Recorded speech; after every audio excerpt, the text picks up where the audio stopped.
President Trump is a failed leader. He will go down in history as the worst president ever.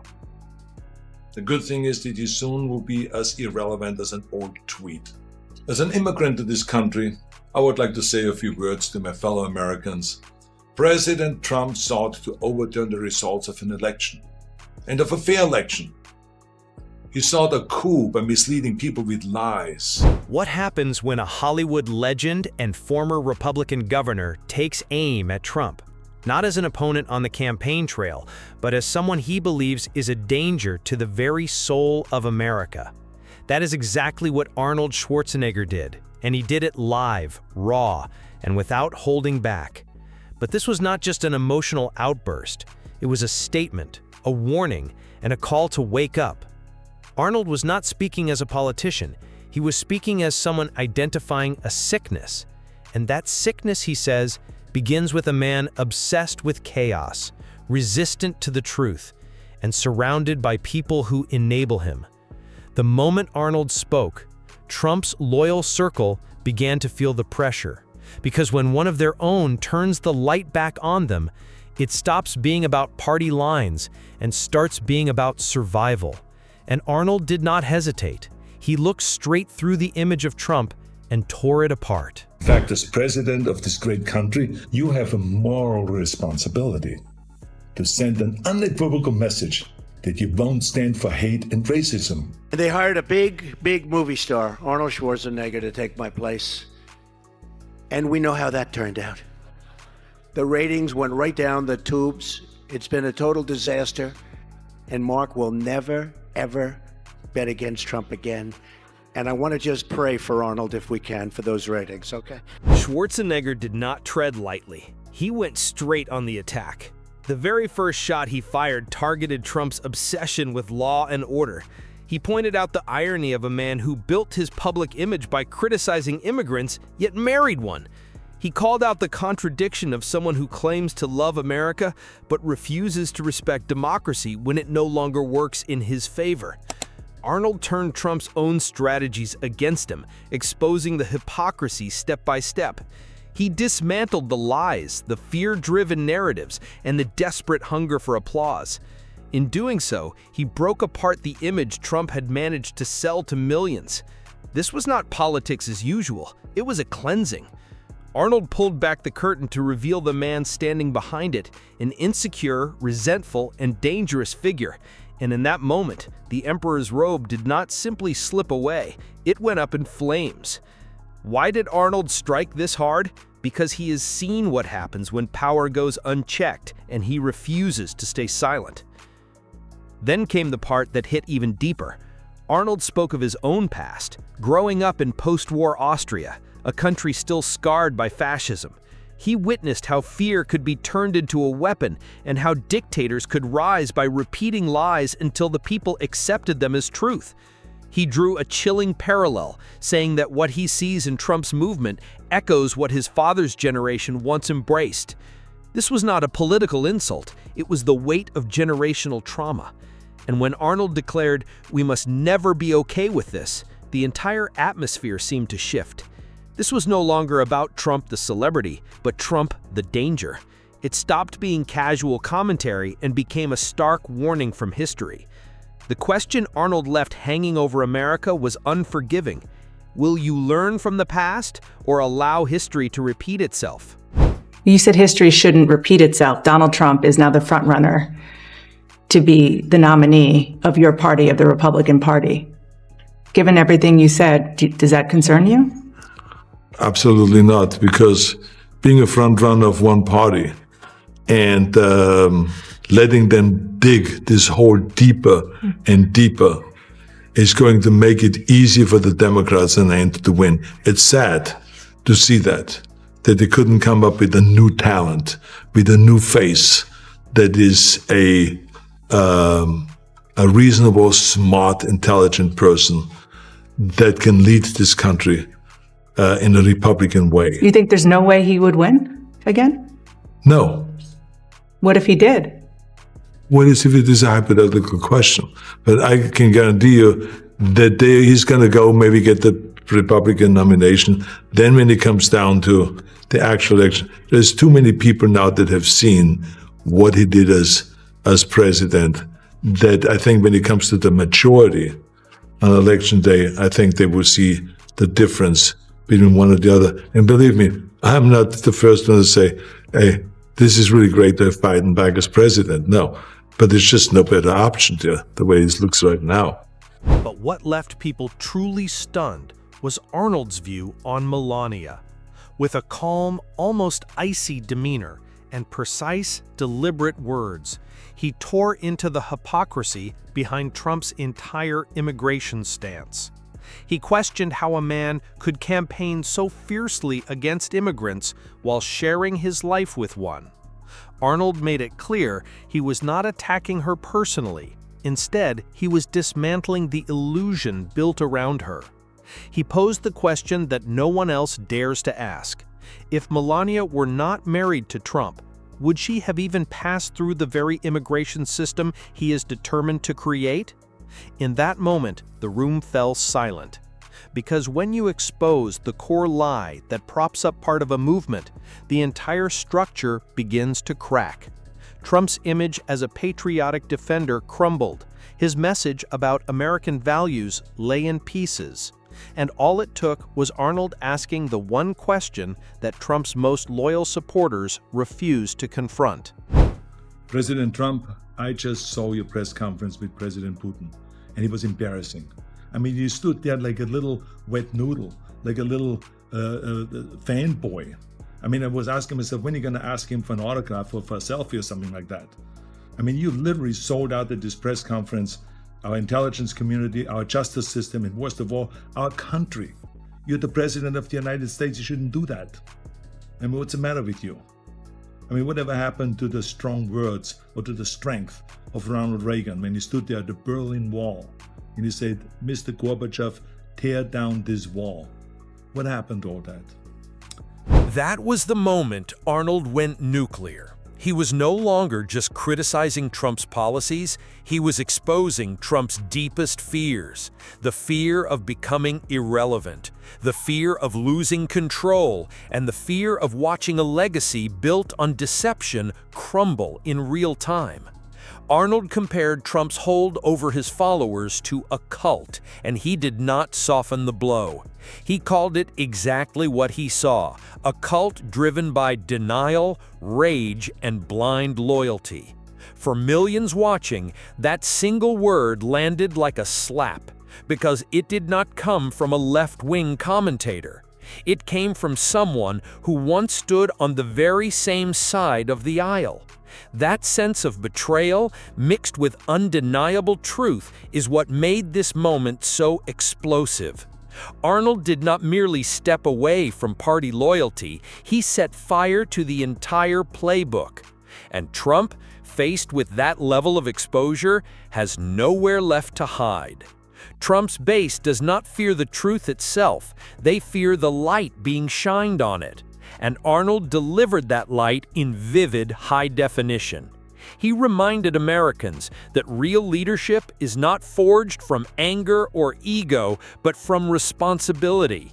He did not simply mention Trump's refusal to accept the election results, he tore apart the very foundation of that denial. While Trump treats conspiracy theories like fuel for his campaign, Arnold warned that such rhetoric poisons democracy faster than any political mistake. This is not just a clash of personalities, it is a fight for reality itself. Every time Trump rejects facts, he is not just distorting history, he is rewriting it for personal gain. But Arnold is not here to sell books or collect donations. He is here to sound the alarm.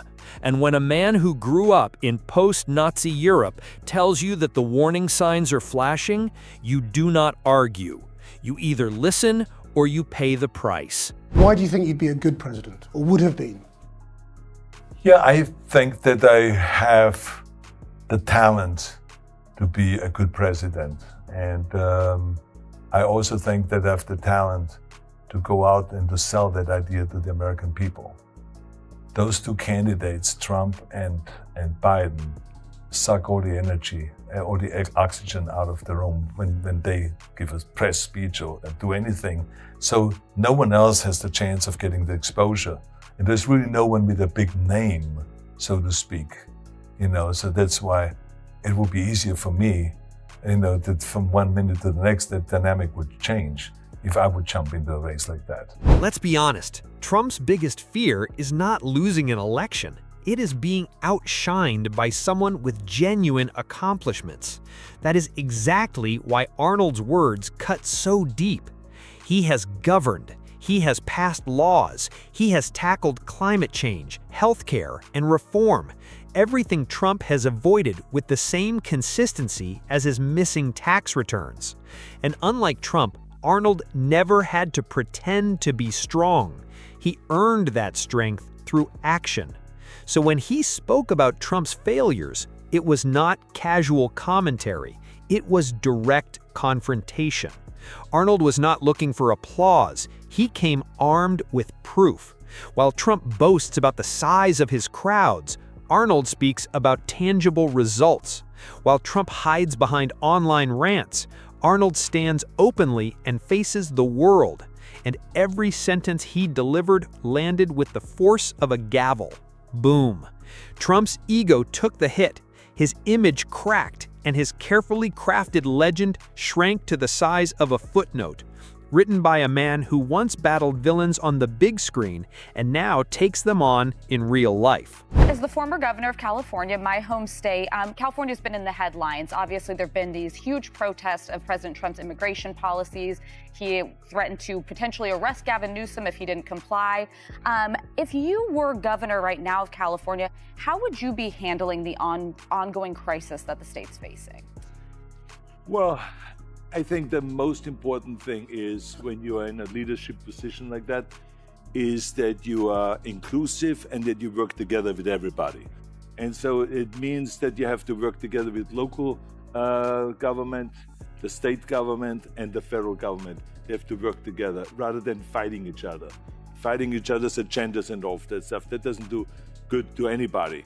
And so that's number one. Number two, the most important thing is to create immigration reform, because all of this is happening because we don't have immigration reform.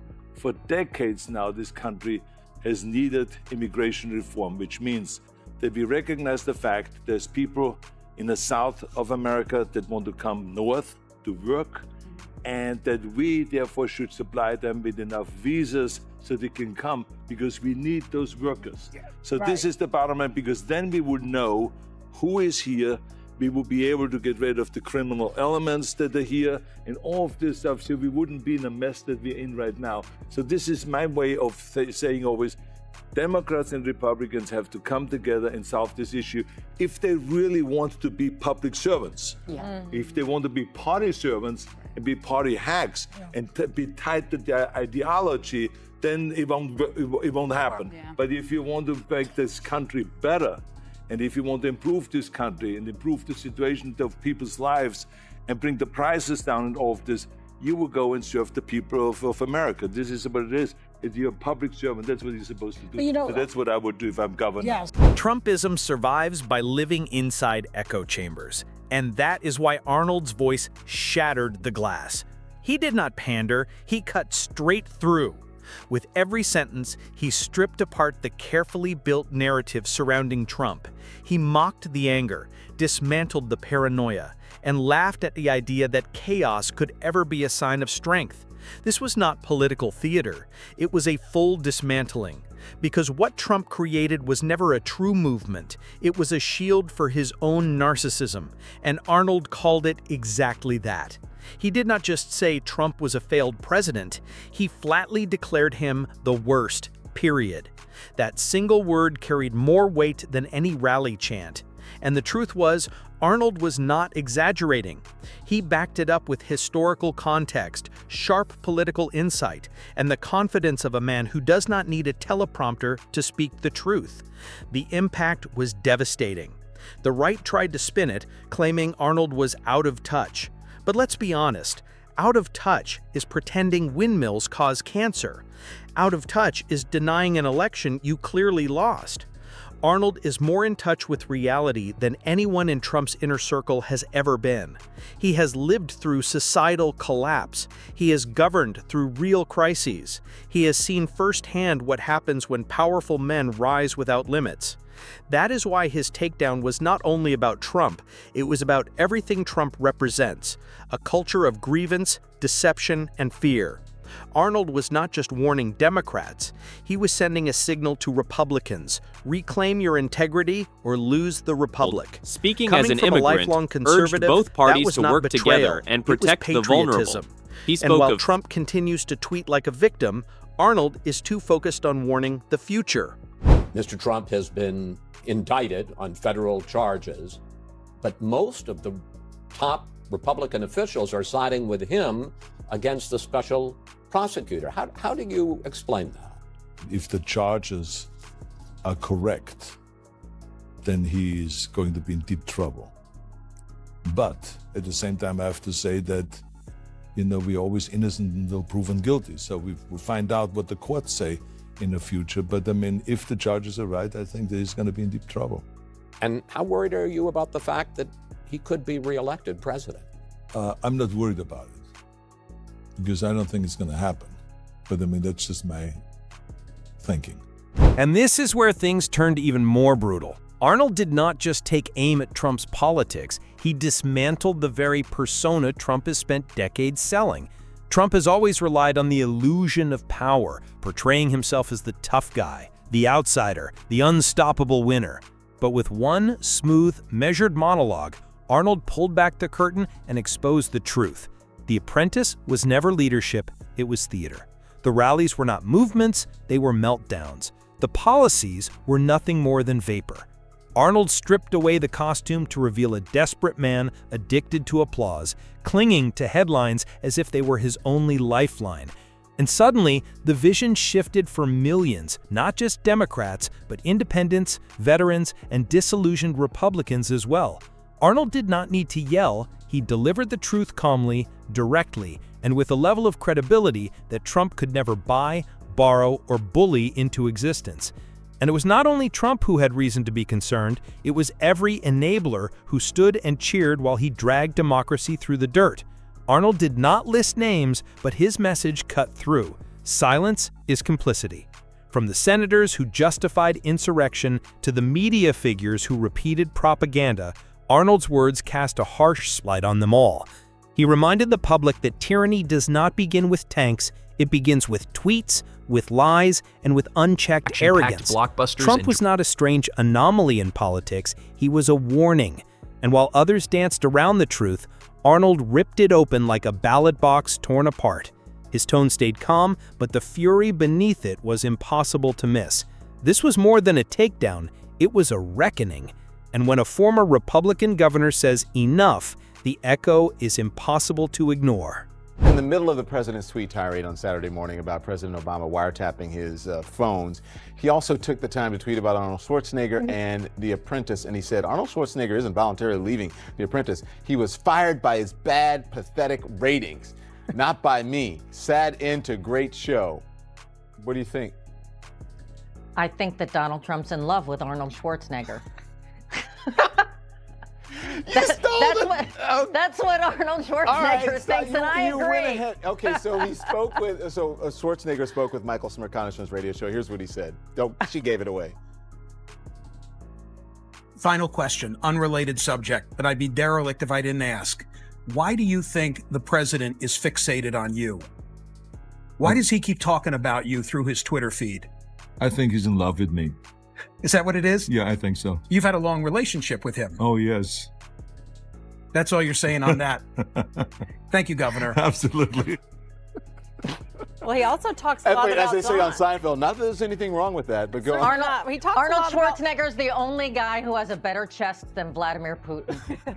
He talks a lot about you, Don, so maybe he's in love with you as well. I've always thought that. I think that he really likes me. That's why he talks about me so much. So. I think the president is in love with success, and he said that the show wasn't going to be successful, and he turned out to be correct, and so he likes to talk about things that he's in love with. So he's in love with Schwarzenegger, who by anyone's standard is a huge success. He was a governor. He's, so anyway, go on. Right, like you know, we've now become lulled into this completely parallel universe of Donald Trump in which we all of a sudden, this is just kind of normal. It's worth remembering, George W. Bush, when he ran for president in 2000, said he was running to restore the dignity and honor of the office after Bill Clinton, right? There was a time when Republicans actually cared about that. Now we have a president of the United States who just randomly insults B-rate movie actors, and we think, it's kind of cute, right? This is crazy.